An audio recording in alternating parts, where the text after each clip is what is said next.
They tell you the dream starts on draft night.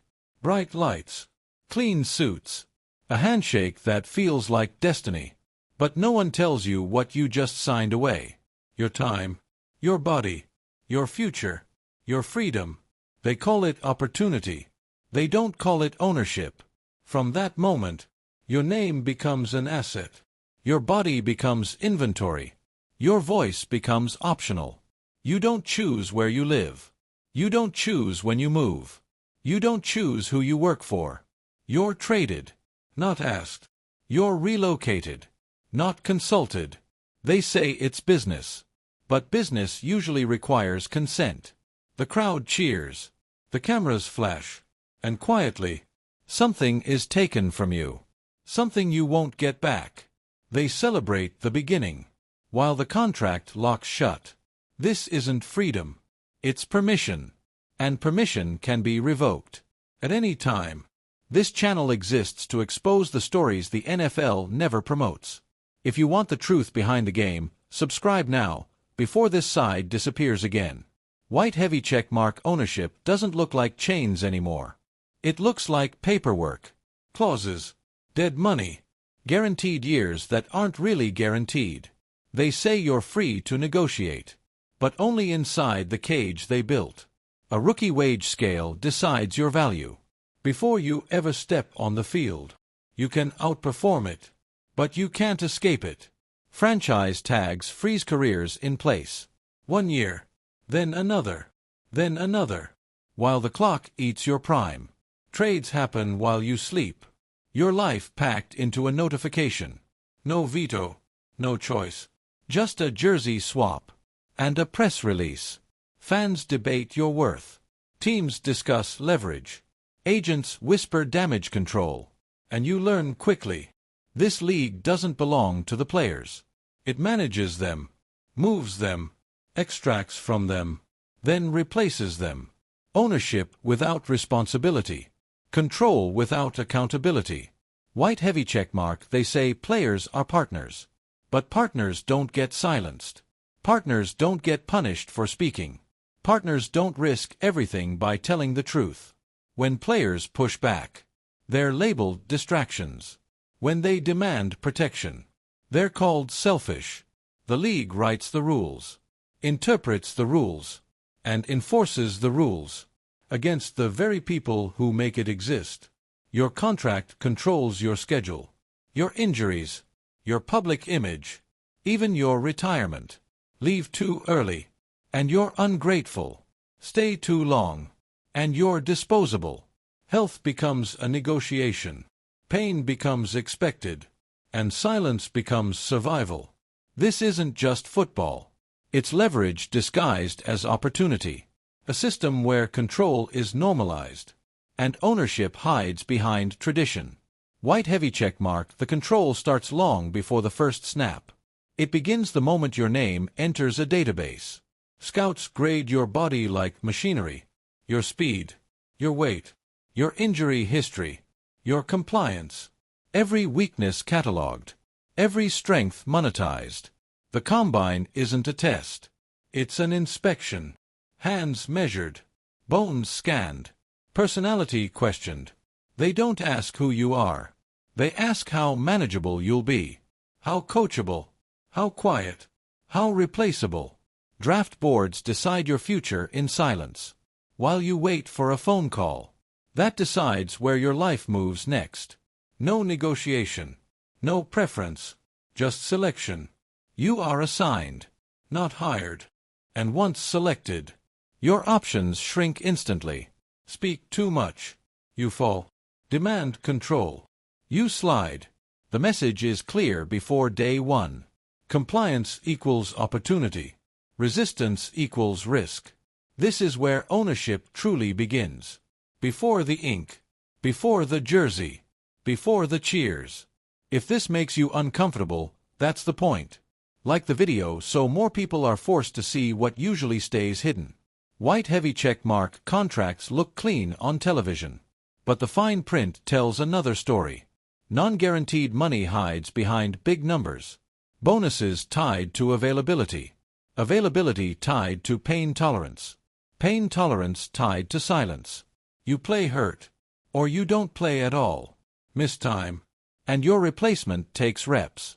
Miss more, and your leverage disappears. Medical decisions aren't just medical. They're financial. They're political. They're strategic. You trust team doctors, employed by the same organization that profits from your return. Injuries become negotiations. Timelines become pressure. And recovery becomes suspicion. Are you hurt? Or are you difficult? Every setback recorded. Every hesitation remembered. Ownership means your body no longer belongs to you. It belongs to the schedule, to the standings, to the broadcast window. And once the cost outweighs the output, ownership quietly dissolves into abandonment.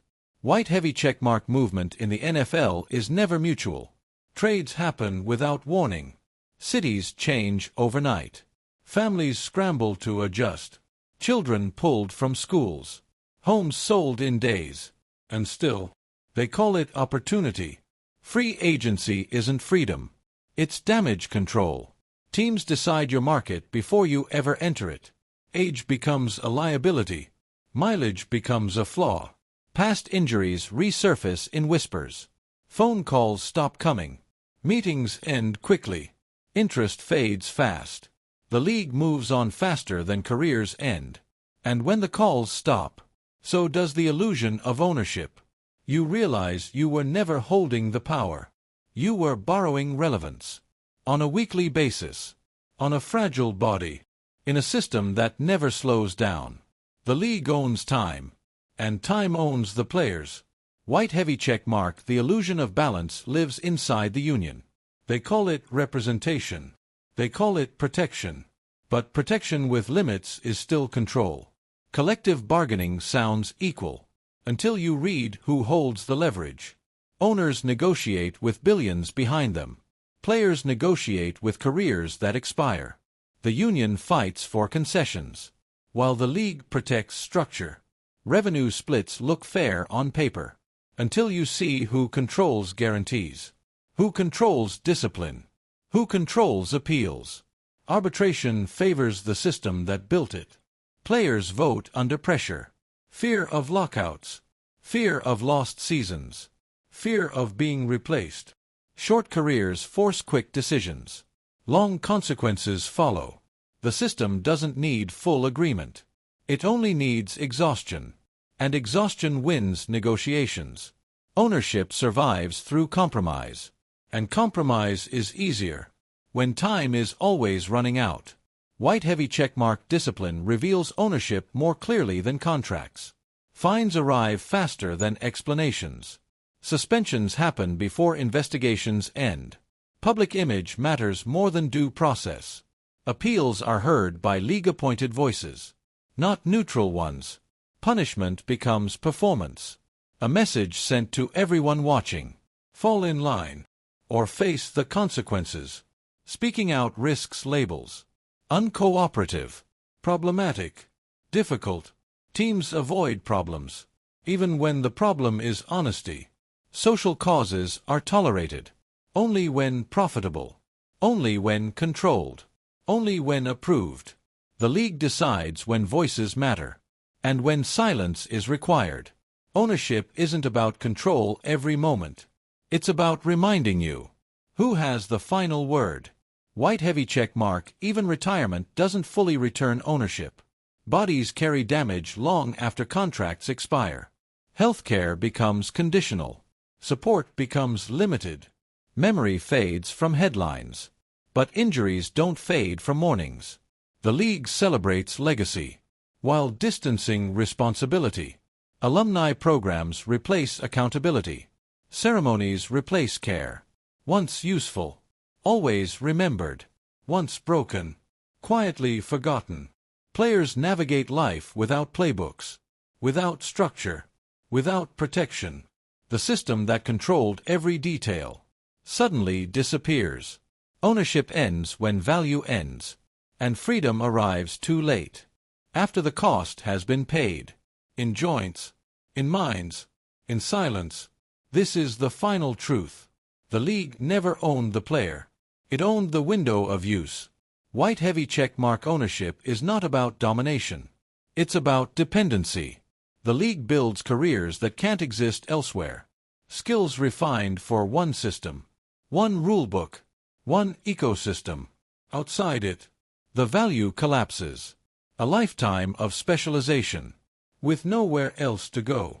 That dependency keeps players compliant, even at the peak, because tomorrow is never guaranteed. Endorsements rely on visibility. Visibility relies on approval. Approval relies on silence. Question the system, and the system quietly questions you. Teams stop calling. Sponsors hesitate. Narratives shift. Your talent doesn't disappear. Your usefulness does. Ownership works best when exit costs are high and alternatives are scarce. Football teaches obedience early. Coaches, playbooks, film rooms, authority normalized, questioning discouraged. By the time players reach the league, control feels familiar, almost comfortable. That's how systems survive, not through force, but through routine and fear of losing everything. White heavy checkmark fans believe loyalty flows both ways. It doesn't. Teams rebrand loyalty as availability, as production, as health. Once any of those slip, so does commitment. Front offices speak in numbers, age curves, cap hits, risk profiles, human lives reduced to projections. When decisions are made, emotion is absent, because emotion clouds efficiency. Ownership requires detachment. That's why releases are cold. Phone calls brief. Thank yous generic. Years end with emails. Careers conclude with transactions. The player is expected to understand, to be professional, to accept reality. But reality was designed by people who never risked their bodies, never felt the pressure, never absorbed the impact. Ownership survives because responsibility is abstract, and distance makes decisions easier. White heavy checkmark, the league doesn't need to own individuals forever. It only needs to control the pipeline. New players arrive every year. Younger, cheaper, healthier. Hope resets annually. Draft night renews belief that this time will be different, that this generation will win control. But structures outlast generations. Rules don't age. Only bodies do. Ownership shifts seamlessly, from veteran to rookie, from star to prospect, without disruption. That continuity is power. Players change, teams remain, brands endure, and the system repeats. Because fans celebrate outcomes, not processes, and questions fade when victories arrive.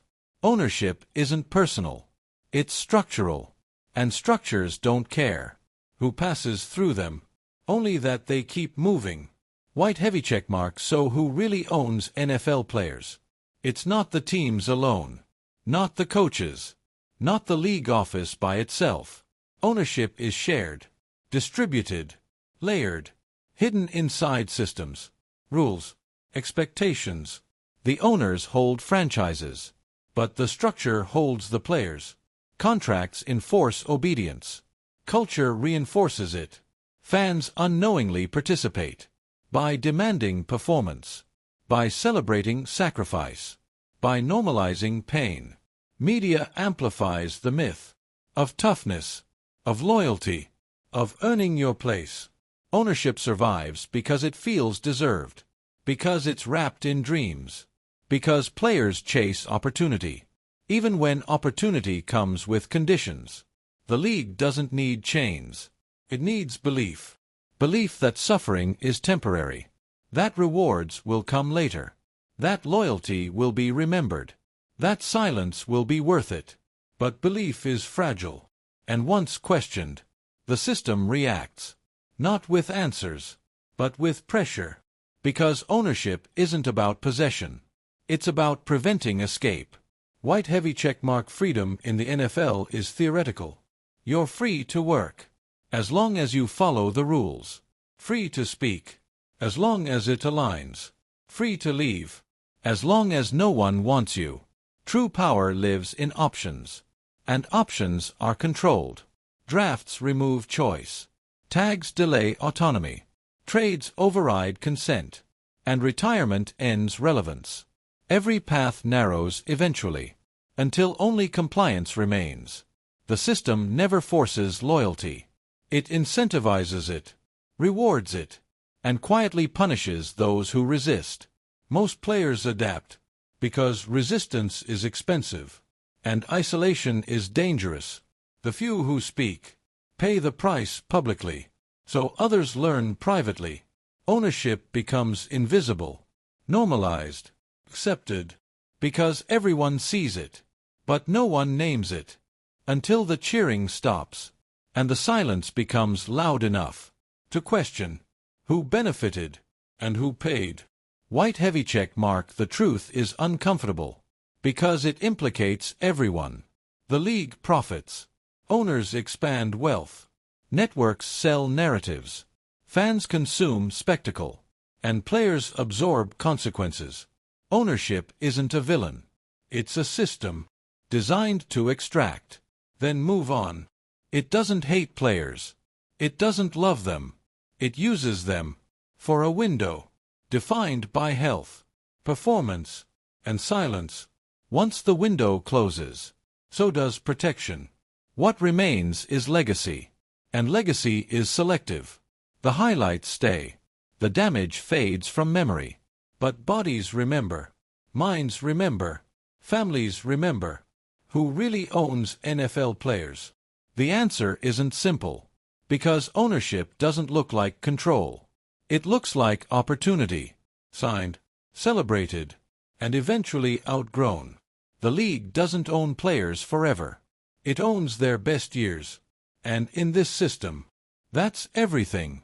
If you believe players deserve more than silence after sacrifice, subscribe to Dark Side of the NFL, because understanding the system is the first step to breaking it.